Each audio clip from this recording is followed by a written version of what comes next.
inteiro grudadas no telefone. É a razão pela qual elas muitas vezes não conseguem largar o celular, nem mesmo se for para tomar banho. Cara, se você acha que isso é exagero, eu quero que você fique comigo até o final desse vídeo, porque eu quero te mostrar como, mesmo que seja em proporções menores, isso afeta negativamente a sua vida. Se você caiu de paraquedas nesse vídeo, muito prazer, eu me chamo Caio, eu trabalho com marketing, mas eu também gosto muito de estudar sobre psicologia, neurociências, esse tipo de assunto que fala sobre o nosso comportamento. E, cara, eu tenho certeza que isso tem uma relação muito grande com a forma como a gente se relaciona com tecnologia, com o celular, com o consumo de conteúdos e como isso afeta até muitas vezes essa parte do trabalho que é sobre marketing e produção de conteúdo dentro da internet. Então esse vídeo aqui é uma mistura da minha própria experiência com a questão de consumo de conteúdos, com a relação com a tecnologia, com esses assuntos que eu também costumo estudar bastante. Então eu vou te mostrar como isso pode ser usado de forma mais positiva para você melhorar sua relação com esse tipo de conteúdo e com uso de tecnologias e também para você usar isso ao seu favor para divulgar e mostrar o seu trabalho para mais pessoas. Se você caiu nesse vídeo, eu já sei que você já viu que esse uso do celular e o jeito como a gente tem feito esse tipo de coisa hoje em dia não está saudável. Então eu não vou nem ficar entrando muito a fundo nesses detalhes. O primeiro motivo é uma incompatibilidade evolutiva. O que quer dizer isso? Um termo meio rebuscado para dizer que, basicamente, o nosso corpo, o nosso cérebro, ele é um mecanismo primitivo que está vivendo num lugar hoje que é totalmente diferente pelo qual ele foi criado. O nosso cérebro é basicamente um mecanismo primitivo que cresceu num ambiente onde tinha escassez de tudo, tinha pouca coisa, tinha pouco alimento, tinham poucos estímulos, tinham pouco de tudo. A vida era muito mais monótona, tinha menos novidades e menos coisas do que a gente tem hoje com esse uso da tecnologia. Então o nosso cérebro cresceu e foi se adaptando ao longo dos anos para esse mundo que era mais simples, vamos dizer assim, que tinham menos estímulos. E dentro desse contexto evolutivo, onde a gente tinha pouca oferta desse tipo de novidade, a gente foi moldado a sempre buscar por mais. Então, a gente basicamente funciona de um jeito que a gente se acostuma muito rápido com as coisas que estão acontecendo e está sempre querendo buscar algo novo. Então, pensa assim, lá atrás, há milhares e milhares de anos, se você se acostumasse, por exemplo, a ficar num lugar e não buscasse por novidade, a probabilidade de, sei lá, acabar a comida naquele lugar que você estava e você morrer de fome era grande. Então, é natural que essa seleção de pessoas, de seres humanos, foi quem tinha uma propensão maior à busca pela novidade. Então, a gente não tinha um certo equilíbrio entre não podia se acostumar muito com aquilo que tinha e tinha que também buscar novas coisas. Então, basicamente, foi assim que a gente foi programado para funcionar. Só que isso, num lugar onde tem pouco estímulo, funciona, é adaptativo. Agora, quando a gente entra num lugar onde as nossas necessidades básicas são supridas na maior parte do tempo de forma simples, então, por exemplo, óbvio que a gente está falando de um contexto de pessoas que não estão passando por uma situação de vulnerabilidade extrema, mas, cara, para uma grande parte da população, a gente tem acesso ao alimento de forma fácil, a gente tem água, luz e todas essas coisas ligadas à questão de sobrevivência básica, muito simples. E quando eu digo muito simples, não é uma questão financeira, mas você não precisa mais ir caçar um animal e ter um mega esforço. Você simplesmente vai no mercado e compra um negócio simples ali que tem um grande aporte de calorias e que vai suprir as suas necessidades fisiológicas. Então, você não precisa caçar um bicho, você vai lá e compra um negócio e come, prepara rápido. Então, é mais fácil, é muito mais simples. A gente tem que realizar menos esforço para ter muito mais benefícios, você entende? Isso vale tanto para esse exemplo que eu dei de alimentação, quanto também a parte de prazeres. E, cara, a tecnologia mudou drasticamente a forma como a gente se relaciona com isso. Então a gente tem iFood, YouTube, TikTok, Instagram, todas as redes sociais, elas oferecem muitas novidades e a gente, imagina, pensa você há milhares de anos atrás, como que você faria para ter interação com, sei lá, 1000 pessoas de forma simultânea ou muito rápida? É praticamente impossível. Então a gente também, biologicamente, foi desenhado para ser um tipo de espécie que tem essas relações sociais. Então, o peso das relações sociais é muito importante pra gente também. Só que isso num contexto onde você morava numa vila com 500 pessoas, era ok. Agora, quando você tá na internet e tem, contato com milhões de pessoas de forma simultânea e rápida e o tempo inteiro, e, cara, é totalmente diferente. Você consegue perceber o estímulo que isso gera no nosso cérebro. E a gente foi programado para funcionar naquele ambiente, não nesse. Então a gente precisa, de certa forma, reaprender como usar e como viver dentro desse contexto tecnológico e digital. Talvez você se engane pensando que esse é um fenômeno que começou a acontecer só agora porque tem internet. Então eu acho um exemplo muito legal disso, é para você ver como não é tão recente assim, realmente um negócio intrínseco a gente, é como a gente é biologicamente feito para isso. Você vai ver que antigamente eu tinha um negócio assim, não sei se você já teve, eu ligava a TV só para ter alguma coisa tocando em casa. Você já fez isso? Pra não se sentir sozinho? Tipo assim, você tava sozinho em casa, aí você fala, vou deixar um negócio aqui tocando na TV. Eu fazia isso quando minha mãe saía à noite e ficava com medo.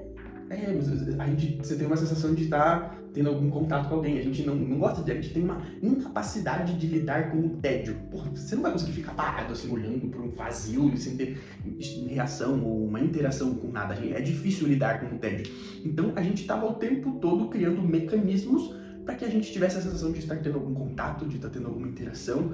E isso acontecia num ambiente que era diferente, era com uma televisão ou um rádio, sei lá, música. Isso acontecia de forma...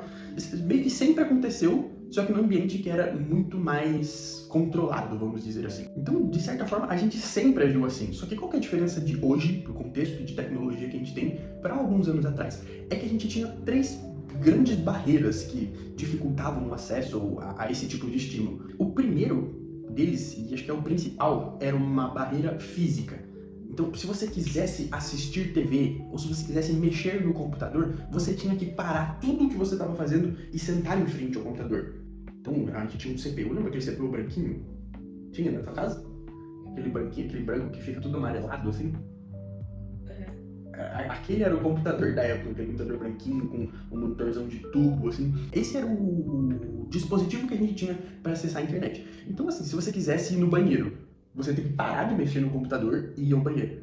Se você fosse comer alguma coisa, você ia parar de mexer no computador e você ia na cozinha. Então a gente tinha uma barreira física de que se eu fosse acessar a internet, eu tinha que realmente parar o que eu estava fazendo para sentar em frente ao computador. Eu tinha uma barreira de tempo, então como também eu não ia ficar 12 horas sentados ali, é muito mais difícil, porque você acabava indo levantando para fazer uma coisa no banheiro, então você meio que se distraía de ficar distraído fazendo uma única coisa, você entende? Porque você tinha essa limitação tanto física que acabava interferindo na questão de tempo. E também uma limitação de custo. Então, ter um computador era mais caro, e todas essas outras coisas, tipo, a internet era mais caro, a velocidade que a internet tinha também, e para você pagar mais por isso, era uma barreira de custo financeiro que dificultava a gente ficar tão viciado, de a gente ficar tanto tempo imerso nessa experiência. Eu costumo dizer uma frase que eu explico que a gente era mais livre quando os telefones eles tinham um fiozinho que prendiam ele nas paredes.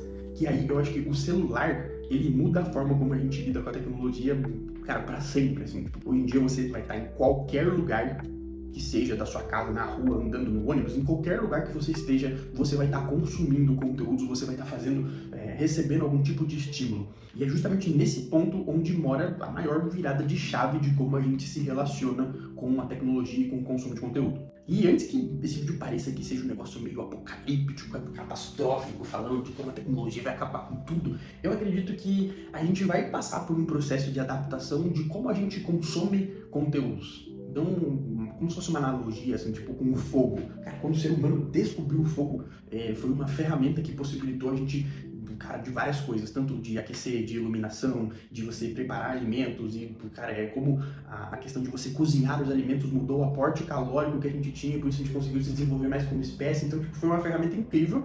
Só que quanto gente morreu queimada e quanto problema já não teve por causa disso. Então eu acredito que a tecnologia vai ser mais ou menos como uma dessas ferramentas, que se a gente aprender a lidar melhor com ela, a gente vai potencializar de forma exponencial o nosso desenvolvimento como espécie, mas que se a gente não souber como se adaptar, ainda mais pensando nesse contexto que eu falei de sermos seres que não são biologicamente preparados para esse ambiente, a gente não vai conseguir, a gente vai ter muitos malefícios, porque a questão de como isso vai ser bom ou ruim, acho que tá ligado na dose de como a gente usa e na forma como a gente se relaciona com isso. E como que eu vejo a aplicação disso no meu trabalho e naquilo que eu gostaria de falar para você.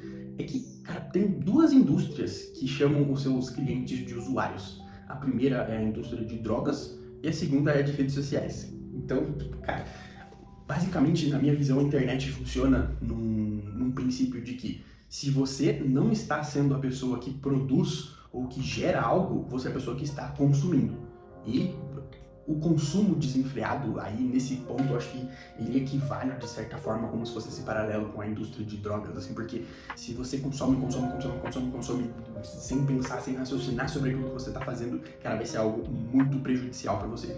E, contrapartida, se você quer mostrar o seu trabalho, você vai precisar entender como que funciona a dinâmica das redes sociais e de como as pessoas consomem conteúdos por aqui. Você não paga nada para estar vendo esse tipo de conteúdo, e é bem provável que talvez agora esse conteúdo esteja sendo interrompido por um anúncio. E o que isso significa? É que se você não está pagando por algo, na verdade o produto é você.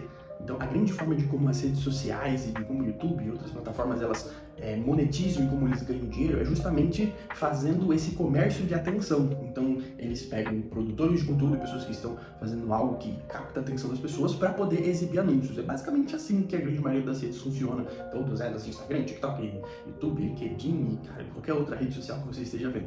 E trabalhando com marketing e tudo isso, eu vejo que o principal desafio é você dosar essa questão do quanto você consome com o quanto você produz. E não necessariamente entrando naquele ponto de que todo mundo precisa ser um produtor de conteúdo. Eu não acredito nisso, mas sim de que produzir conteúdo é uma das formas mais inteligentes de você mostrar o seu trabalho, principalmente contando esse ambiente em que a gente vive hoje. Se você está aqui, eu acredito que você já tem essa predisposição e está querendo mostrar mais o seu trabalho na internet, quer aprender um pouco mais sobre isso. Então, eu separei algumas dicas de coisas que eu estou implementando na minha rotina e na forma como eu lido com a tecnologia que eu acredito que vão te ajudar também a reduzir esse consumo desenfreado de conteúdos. O primeiro, e eu acho que é um dos mais importantes, é você desligar notificações do seu celular.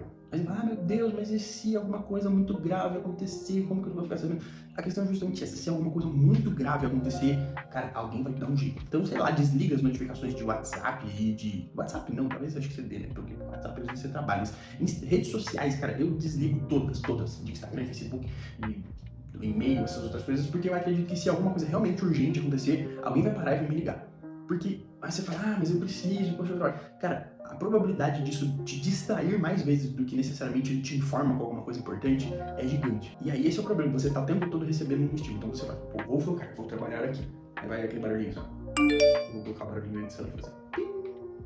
Aí você fala, deixa eu só ver aqui. Aí você pega o seu celular e vê. Essa alternância de estímulos, de você estar prestando atenção numa coisa e depois você se distrai vendo outra, para você recuperar o seu foco e começar a voltar a executar aquilo que você está fazendo, isso tem um custo de energia mental muito grande, que é justamente o que vai te deixando cansado, com essa sensação de fadiga, e que ao longo do dia você vai se esgotando porque você está o tempo inteiro alternando a sua atenção entre coisas. E é muito provável que você chegue às vezes no final do seu dia de trabalho, sinta que você está cansado, de que parece que um caminhão passou por cima de você e você não se sentiu produtivo o suficiente, você não conseguiu fazer o tanto de coisas que você gostaria. As notificações elas não vão parar, os estímulos eles não vão parar, porque cada vez mais as pessoas estão produzindo mais, e se você está nesse lugar de consumir de forma desenfreada, isso vai acabar com você, e cara, você vai ver que vai ser cada vez mais difícil executar. Inicialmente te dá uma sensação de tipo, caraca, será que está acontecendo alguma coisa e eu não sei, e eu vou ficar de fora, e eu não estou sabendo. E você percebe que não, simplesmente a vida continua acontecendo, você tendo acesso às notícias ou coisas, e você vê que tipo, caraca, velho, eu tava viciado. Você pode até às vezes se sentir um pouco ansioso por não estar recebendo as informações, por essa sensação de que você tá ficando de fora, de que alguma coisa importante acontece e você não vai estar sabendo, mas você vai, ao longo do tempo você se acostuma e vê de que, cara, é ok, tá de boa ficar assim, sabe? Isso, de certa forma, depois até te tira esse peso mental de ter que estar sempre acompanhando tudo. O segundo ponto que eu vejo é de você criar barreiras pro uso da tecnologia.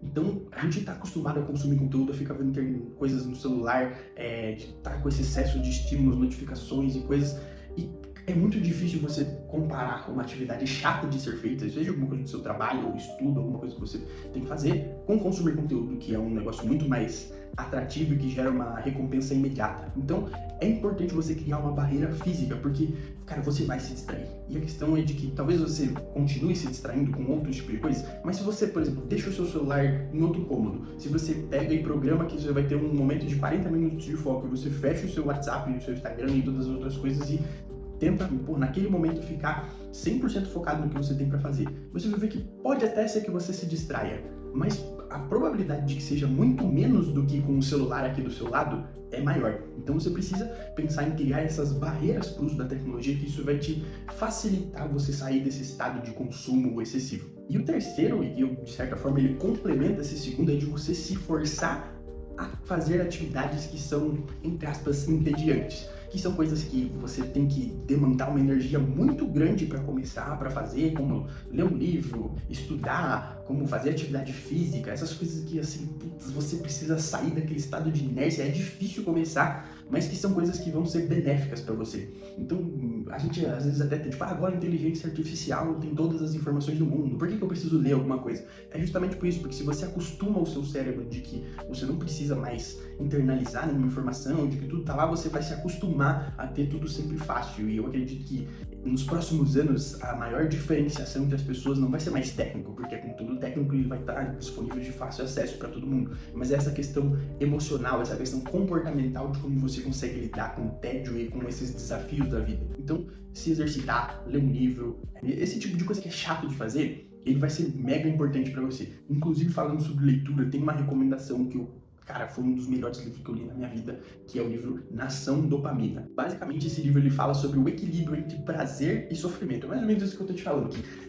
Se fosse para resumir ele, de uma certa forma, é de que aquelas recompensas que geram um estímulo muito rápido, elas tendem a gerar um sofrimento de posterior que ele vai ser duradouro. E as coisas que a gente faz, em que a gente precisa sofrer primeiro para depois colher algum benefício, elas tendem a ter benefícios duradouros. Cara, a nossa vida é a gente buscar o equilíbrio entre as duas balanças. Você fala, mas você já explicou o livro aqui agora. Para de ser preguiçoso, cara. Eu acabei de falar para você que você precisa se colocar em situações entediantes. Então, você precisa ler esse livro, cara. Eu acho que eu recomendaria para qualquer pessoa. É um negócio que eu acho que assim, é obrigatório, principalmente nesse contexto em que a gente vive hoje, para você entender como lidar com esse tipo de coisas de forma mais saudável. Então eu vou deixar aqui na descrição o link para você comprar o livro lá. Compra uma versão física, não vem com digital. Eu acho que você tem que pegar o livro assim na mão e ler um papelzinho. Estamos falando justamente disso da parede.